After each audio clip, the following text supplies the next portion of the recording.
Një histori që prek thellë dhe sfidon moralin, kërkoi vrasës për nënën. Një dram tipike e formulës jetësore amerikane erdhi premier në skenën e teatrit Migjeni të Shkodrës.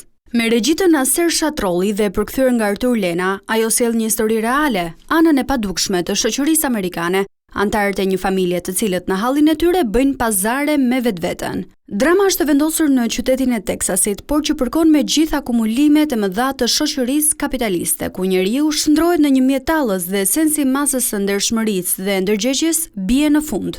Për vetë ato tema që trajton edhe për vetë të themi edhe qasjen që duhet merrshim ne si trup ndaj asaj teme, ndaj asaj vepre, por është i puna është bëha mallë, kam përshtypjen, publiku shoqër Zotit e priti mirë, ashtu siç i pam ne reagimet. Duhet të jemi sinqert, serioz, sepse familja është kulti, është si thosh themeli i shoqënisë shqiptare, i botës, i Amerikës dhe kudo në univers.